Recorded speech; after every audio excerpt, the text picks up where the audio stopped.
টাঙ্গাইলে স্ত্রীর অধিকার চেয়ে হুমকির মুখে নাসিমা। ৭ বছরের প্রেমের সম্পর্ক, এরপর ২ দফা বিয়ে, কিন্তু বিয়ের পরও স্বামীর ঘরে ঠাঁই মেলেনি এক নারীর। উল্টো স্বামীর বিরুদ্ধে সম্পর্ক অস্বীকার ও হুমকির অভিযোগ তুলে স্ত্রীর মর্যাদা ও স্বীকৃতি দাবি করেছেন তিনি। সিনিয়র স্টাফ রিপোর্টার দেলোয়ার শিকদারের তথ্যচিত্রে দেখুন বিস্তারিত।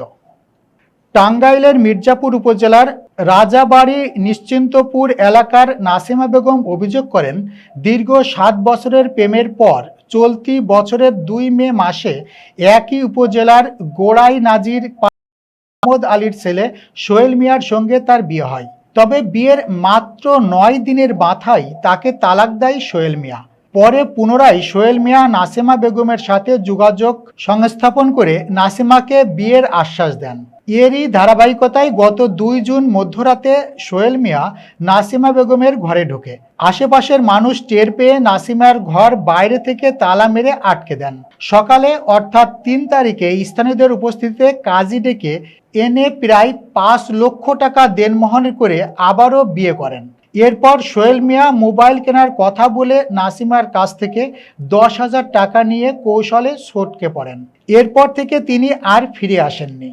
যোগাযোগের চেষ্টা করলে সম্পর্ক অস্বীকারের পাশাপাশি হুমকিও দেওয়া হয় বলে অভিযোগ করেন নাসিমা।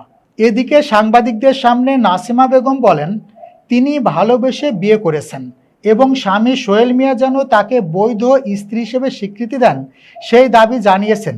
ঘটনাটি এলাকায় ব্যাপক আলোচনা সমালোচনার জন্ম দিয়েছে।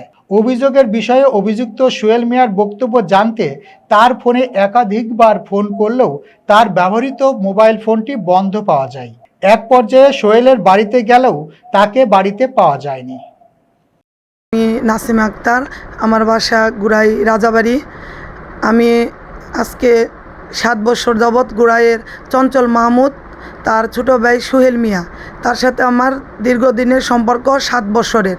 সে আমাকে বিয়ের প্রলোভ দেখিয়া এই ৭ বছর রাখছে এবং আমাকে বলছে বিবাহ করব। বিবাহ করার কথা বলে আমার হাজব্যান্ডকে ডিভোর্স দেওয়ায়।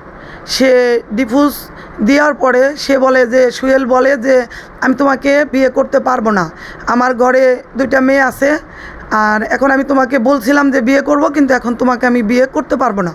তো এইটা বলে, কিন্তু বিয়ের প্রলোভ দেখে আমাকে বিয়ে করতে চায় না বলে আমি একতরফ নামে থানায় মামলা দেই এবং টাঙ্গাইল কোর্টে মামলা দেই। তারপরে মামলা দেওয়ার পরে ও আমাকে বলে যে আচ্ছা ঠিক আছে, আমি তোমাকে বিয়ে করব বলে ও আমাকে বিয়ে করে। ও একটা প্রতারণা করছে আমার সাথে। প্রতারণা করে ওর নামে আমি প্রতারণার মামলা দিছিলাম। সে আবারও আমার সাথে প্রতারণা করছে সে মামলা উঠানোর জন্য আমাকে বিবাহ করছিল। বিবাহ করার পরে আমাকে ৫ লাখ টাকা কাবিন করে মে মাসের ২ তারিখে ও আমাকে বিবাহ করে ৫ লাখ টাকা কাবিন করে কোর্টে যায়, কোর্ট ম্যারেজ করে এবং কাজী দিয়ে কাবিন করে। তো ও আমাকে বিবাহ করার পরে ও হলো আমার সাথে মানে ৯ দিনে 3 দিন সংসার করেছে, কিন্তু 9 দিনের মাথায় ও আমাকে ডিভোর্স দিছে। ডিভোর্স দেওয়ার পরে ওইভাবে আছে। তো আমরাও মেনে নিছি যে ও আমাকে যেহেতু ডিভোর্স করে দিয়েছে। তারপরে আবার ফিরে 1 মাস পরে এই জুন মাসের 2 তারিখে ও আমাকে আবার ওর এক খালারে দিয়ে আমাকে ফোন করাইছে। ফোন করে সে বলতেছে, খালা তোমাকে তো সোহেল অনেক ভালোবাসে, সোহেল তো তোমাকে ছাড়া বাঁচবো না, তে তুমি কি বলো, সোহেল তো তোমার আবার বিয়ে করতে চায়। তো আমি বলছি সোহেল আমাকে বিয়ে করতে চায়, তো যদি আমাকে ভালোই বেসে থাকে তাহলে বিয়ে করে কেন? 1 মাস আগে ও আমাকে ডিভোর্স করে দিল, বললো যে পরিবারের চাপে ও আমাকে ডিভোর্স দিছে, কিন্তু এখন ও আমাকে আবার বিবাহ করব। তো যদি বিবাহ করে তো আমি বিবাহ করলে বিবাহ বসবো, এটা বলছি। তো ওইভাবে আছে। তো আমাকে আবার দুপুর 2টা বাজে ফোন দেয় এবং SMS করে যে জান আমি তোমাকে ছাড়া বাঁচবো না, আমি তোমাকে অনেক ভালোবাসি, তোমার ছাড়া আমি বাঁচতে পারবো না, এই ধরনের কথাবার্তা বলে। তো আমি বলছি যে তুমি যদি আমাকে ছাড়া নাই বাঁচতে পারো তাহলে বিবাহ করে আমাকে কেন ডিভোর্স দিছো? ও নিজে মুখে সোহেল বলছে যে আমি পরিবারের চাপে তোমাকে ডিভোর্স দিছি, আমি তোমাকে ছাড়া বাঁচবো না, আমি তোমাকে আবার বিবাহ করব। এটা বলে ও আমার সাথে বাসায় চলে গেছে। তারপরে আবার বিকালে 4টা বাজে কথা বলছে। তার এই যে এই যে জুন মাসের 2 তারিখে, জুন মাসের 2 তারিখের ঘটনা এটা। তো তারপরে কথা বললে ও রাত 11টা পর্যন্ত কথা বলছে। কথা বলার পরে ও বাসায় চলে গেছে। সেই মানুষ ও এই জুন মাসের 2 তারিখে 12টা বাজে, আমার 12:40 বাজে তখন গেটে আইসা নক দিতেছে। গেটে আইসা যখন ও নক দিছে তখন আমি বেরোইছি। বেরোয় দেখি যে গেটের সামনে সোহেল দাঁড়ানো। তো এখন আমি কি বলবো, রাত বাজে 12:40, এখন ওরে তাড়িয়েও দিতে পারতেছি না। ও বলতেছে যে না, আমি তোমাকে বিয়ে করব। আমি এখন লজ্জা এবং ভয়ে আমি ওরে আমার ঘরে আনছি। তো আমার ঘরে আনার পরে ও বলতেছে, ও আইসা অনেক কান্নাকাটি করছে, আমার হাতে পায়ে ধরে জান আমি তোমাকে ছাড়া বাঁচবো না, আমি তোমাকে বিয়ে করব। তো এই কথাগুলো বাইরে থেকে শুনে, বাইরে থেকে একরকম বাইরে তালা দেওয়া হয়। তো সারা রাত ও আমার রুমে ছিল। আর ও সোহেল বলতেছে যে আমার রুমের অনেক এই রুম ওই রুম থেকে অনেক চেষ্টা করছে, যাইতে পারে নাই এবং ভোর হয়ে গেছে। এর মাধ্যমে ভোর হয়েছে। ভোরবেলা সবাই এখন আমার বাসায় আসছে। আর ও নিজ জ্ঞানে ও ওর এই যে কাজিরে ফোন দিছে, কাজিরে ফোন দিয়া সোহেল আনছে ওই নাজিরপাড়া গুড়াইয়ের কাজি যে, তাকেও আনছে। আইনা ওর বাসায় থেকে ওর 5টা বন্ধু আইনা ও আমাকে এই জুন মাসের 2 তারিখে আসছে।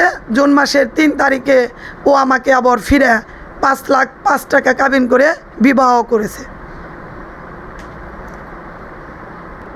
বিয়ে করার পর ও আমারে বলল যে জান, আমার মোবাইলটা ভেঙে গেছে, তুমি আমাকে মোবাইলটা ঠিক করে দাও, তাহলে আমি তোমার সাথে কথা বলতে পারবো। ও আমার কাছ থেকে 10,000 টাকা নিছে ওর মোবাইল ঠিক করার জন্য। কিন্তু আমি 10,000 টাকা ওরে দিছি মোবাইল ঠিক করার জন্যে। কিন্তু ওইখান থেকে যাওয়ার পরে ও আমার সাথে কোনো যোগাযোগ করে না, যোগাযোগ বন্ধ করে দিছে। এবং আমি যদি কোনো চেষ্টা করি যোগাযোগ করার, তাইলে ও আমাকে নানান ধরনের লোকজন দিয়ে, ফোন দিয়ে, সাংবাদিক দিয়ে ও আমাকে হুমকি দিতেছে, আমার বাসায় থেকে বের হইতে মানা করছে, তাইলে নাকি আমাকে নির্যাতন করবো, আমাকে মেরে ফেলবে। এই ধরনের কথাবার্তাই সোহেল বলতেছে। পরশুদিন মানে মঙ্গলবার দিন রাত্রে 3:30টার দিকে ফোন দিছে আমাকে ওই সোহেলে, আমাকে ওই যে নাসিমের মোবাইল দিয়ে। পরে ফোন দিছে, কয়ে মাসুদ ভাই আমার একটু এই ঘরে একটু আসেন, আমি একটু কথা বললাম। তারপরে আমি যে জানলার দিকে গেছি মুড় দিয়ে, ওদের দিকে এটি তালা। পরে জানলার মধ্যে খুলিয়ে পরে কথা কইলো, কয় সোহেল ভাই, কয় খালাম্মার সাথে আমার একটু কথা কয়ে দেন। পরে আমি বললাম কী হয়েছে? পরে কয় আমি যে ঘরে আটকা পড়ছি রাইতে আয়। পরে সকাল হয়ে গেল। সকালে পরে আমি সমাজের মানুষ রেডি করছি, আর মাই মাতাব্বারও চাচারাও আসাল, ভাইটাও আসাল, ফুয়াতো ভাই, বড় ভাই। পরে ও আবার বিয়ে করবো দেখে এই অগ এলাকারই মুন্সি আছে, সেই মুন্সির ওইটি নিজেই ফোন করে আনছে কাজিরে। পরে কাজি আসছে বাড়িতে, কাজিটার নাম তো জানে। পরে কাজির নাম্বার আছে আমার কাছে। এই কাজির সামনে ঘরে এসে পরে বুদ্ধি পাকিয়ে দুইজনে বুদ্ধি করে কয় যে হ্যাঁ চাচার বগলে যাই বিয়ে করমুগা। এই কথা কয়ে বাইরে গেটে থনে আমার ধাক্কা দিয়ে ফালের দূর। পরে দূর দেখে দোকানপাট তোমার গেছাল, আমি পাশাপাশি দূর ফিরে যায় দইরা। পরে অন্তন দইরা এনে আবার ঘরে এনে বন্দি করে রাখছি। হ্যাঁ, বসিয়ে রাখছি। পরে ওই কাজই হলো ভয় পেয়ে গেল গা, বিয়ে করাইলো না। গেল গা পরে আবার ওই যাত্রাবাড়ির আমাকে ওই যে এলাকার কাজী ফোন করে আইনে তারপরে 1টার দিকে বিয়ে করে দিছি। ওর বন্ধু বান্ধব আসাল 6 জন, 5-7 জন আসাল। এখন সামনেই বিয়ে করানো হয়েছে। তারপরে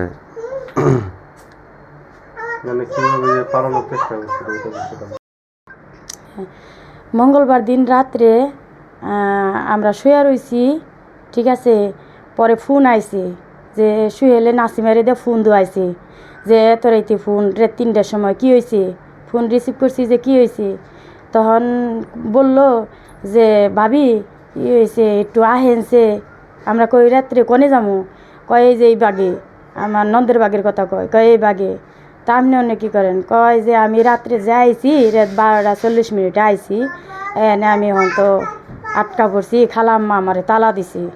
তে আইহেন এনে কন যে তালাটা খুলে দিবেন নিকে। তা আমি আবার কইলাম যে এত রাইতে আইছেন, হ্যাঁ তালা মারছে আমার শাশুড়ি, অন্ত তালা খুলবার কইলে খুলবো না, তে আপনি থাকেন ঘুম পারেন, আমি এই কথা কইছি।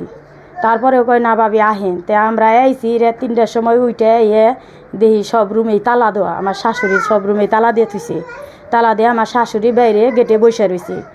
তা আমরা যে তার সাথে এখন কীভাবে কথা কমো, আমার শাশুড়ি তো তালা খুলে দেয় না, কীভাবে কথা বলবো? পরে ঘরের পিছ দিয়ে যায় জালনা দিয়ে তারপরে আমরা কথা বলছি সোহেল ভাইয়ের সাথে। সোহেল ভাই কয় যে তে ভাবি রুমটা খুলে দেবার কন। তা আমরা কইছি না, আমরা কইলেও আমার শাশুড়ি যে রুমে তালা মারছে এই রুম আমার শাশুড়ি খুলে দিব না। তারপরে ওইভাবেই রইলো, সকাল হইলো। সকাল হওয়ার পরে আমরা তার ঘরের ভিতরে আসলাম। আসার পরে তার সাথে কথা বললাম যে ভাই দেখেন, আমরা সমাজ নিয়ে চলি, সমাজে থাকি, আপনি যে এত রাইতে আইছেন এনে রাত রইলেন, এখন যদি আপনারা আমরা ছাইরা দেই মানবতার খাতিরে, আমরা এলাকায় মুখ দেখারম না, সমাজে আমাকে কেউ রাখবো না, এলাকায় গুনে আমাদের বের করে দিব খারাপ বলে। তো এখন আপনার বিয়ে ছাড়া তো উপায় নেই।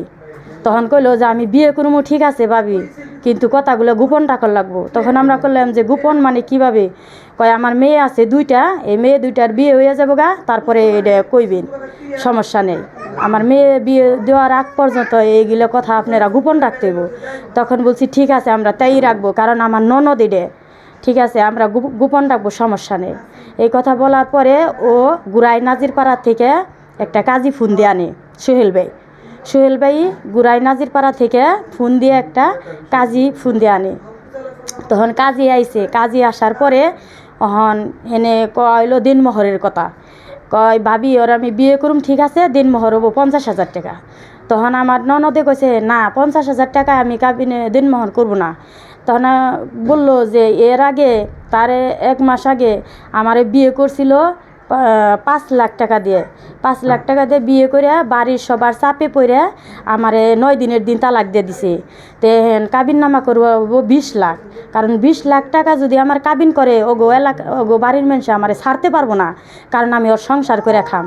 অল্প টাকা কাবিন করে দেখে ও আমার এলো ছেড়ে দেয়। পরে তখন এলো ও এত টাকা এখন রাজি হয় না। পরে তারপরে কইছে যে ঠিক আছে আমি 10 লাখ টাকা কাবিন করবো। এগুলো কইয়া আমরা তো জানি না ওর মনের ভিতরে শয়তানি। পরে কইতে চাচা গো ডাইকে নিয়ে আসি, ওই কইয়া তালা খুলে গেটের বাইরে বেরিয়ে কাজী আর আমার স্বামী তারে ধাক্কা দিয়ে হ্যাঁ দৌড় মারছি। এক দৌড়ে মনে করেন যে রাস্তার অর্ধেক মাঝখানে যে আছার পড়ছে, আছার পরে তার হাত পাও ছুলে টুলে গেছে। ছুলে যাওয়ার পরে মোবাইল পরে ভেঙে গেছে গা, ধৈরে উঠে নিয়ে দৌড়িয়ে হ্যাঁ অটোতে বইছি। অটোতে বসার পরে আমার স্বামী সে যে এনে তার কলারে ধরে টাইনে নামিয়ে বাড়িতে নিয়ে আসে। নিয়ে আসার পরে তারপরে তারে মনে করেন যে এখন হ্যাঁ কয় কি যে ঠিক আছে এখন আমার তো এখন বিয়ে না করলে যাওয়া যাবে না, আমি আপনি যদি 5 মিনিট করে কোন আপনি নিউজ ধরবে। আমার তো